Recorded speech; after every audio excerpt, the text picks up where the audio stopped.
mashinalarni o'tib ketishimiz kerak. Bizga qiziq, odamlarga ham qiziq. Birinchi savolim, nimaga hammasi Xitoy mashina? Imkoniyatingiz bor bilishim bo'yicha. Endi avvalotlaringizni o'rganib chiqqandan keyin Maybach ham olish, boshqa ham qanaqadir inomarka olish. Buni asosiy sababi Jahongir hozir Xitoy avtomobil sanoati bo'yicha hozir yetakchi darajaga chiqdi. Mana yaqinda Amerikada bo'ldim. Amerikada ham, mana Yevropada ham o'zi qo'l qolishyapti Xitoy avtomobil sanoatining rivojlanganiga. Hatto shuning uchun Yevropa, Amerika ishlab chiqaruvchilari xavotir olganidan juda katta poshlina qo'yib qo'ydi o'zi Xitoy mashinalariga. Da, taqiqlab qo'ygan bilishim bo'yicha. Chunki hozir Xitoy mashinalari kirsa, ular ishlab chiqargan mashinalar o'zini davlatida ham sotilmay qoladi.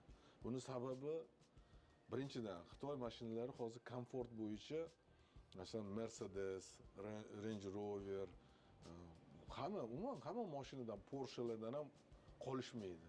Hozir shunaqa mashinalar chiqdi Xitoyda, uni boshqarish shart emas. O'tirasizda, buyruq berasiz, mashina siz aytgan har qanday vazifangizni bajaradi. Endi baba aytishadi, nemis mashinalarida xarakter bor deb. Bitta ham nemis mashina yo'q, boshqa ko'rmayman-da. To'g'ri, avval bizda shunaqa bo'lgan. Mana Gulbahorniki Porsche Cayenne bo'lgan. Oldingi birinchi mashinasi. Go'zal Mercedes yaxshi ko'radi. U doim Mercedes mingan. Lekin mana Xitoy yangi mashinalar chiqqandan keyin Xitoy mashinasini minib ko'rdi-da, keyin dedi, bu вообще bunda komfort yaxshi ekan-ku deb keyin Mercedes sotib oldi. Hamma qizlarimda. Siz nimada yurgansiz? Nimada? Xitoy mashinasi. Menda Mercedes ham bo'lgan, 2-3 xil Mercedesim bo'lgan. Keyin ko'proq nimada yurganman? Land Cruiser'da yurganman, sababi viloyatlarga ko'p borardim. O'zi mashinalarga qiziqasizmi? Yoqtirasizmi? To'g'risi men qiziqmayman mashinaga u darajada. Qizlarim qiziqishadi. Qizlar qiziqadi. Menga uncha qiziqish yo'q mashina. Qizlar bilan tanishamiz. Menga udobni bo'lsa. O'zim uchun bilmoqim keladi. Qaysi mashinada yurasiz? Lidami yo Zikr'dami yo Honjidami? Men ko'proq Zikr'da yuraman. Chunki 009 da biznes klassida. Men to'g'risi ozgina belim og'rib turadi. Shunga bunda juda ham qulay, baland, keyin sidenalar yotadi. Televizor, hamma narsasi bor. Honjidacha. Honjida ham bir yuraman. Aslida Gulbahor yuradi, Li bilan Honjida ko'proq Gulbahor yuradi. Men ham yurib turaman shahar ichida.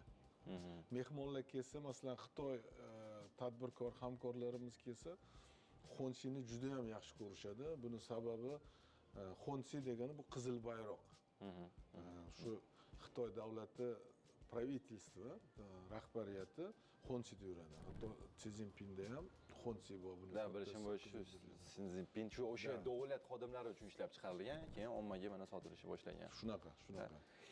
Biznes taraflama ham bu yaxshi ishlaydimi deb so'ramoqchi edim. Shu Xitoyliklar kelsa, Xitoyliklar bilan ko'p ishlaysiz. To'g'ri aytdingiz, Xitoyliklar kelsa, har qanaqa Xitoylik, har qanaqa darajaga erishgan Xitoylik ham Honsini ko'rganda Honsi deb qo'yadi, sirazi bir qiziqish bildiradi-da.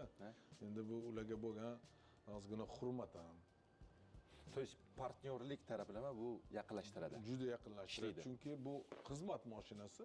Masalan, Xitoylik hamkorlar kelsa, aeroportda kutib oladi, gostinitsaga joylaydi, olib borib joylarni ko'rsatadi. Shu paytda shu mashinalarda olib yurishadi. То есть ish taraflama ham bu yerda qanaqadir maqsad bor. Albatta. Bu mana Honji nech pul turadi endi bu biznes klass mashinasi? Endi bu Xitoy mashinalari unaqa qimmat turmaydi. Hozir bu modeli Xitoy o'zida 120 ming turadi. Xitoy o'zida. Xitoy o'zida bizga olib kelish bilan может 130 turar, bilmayman.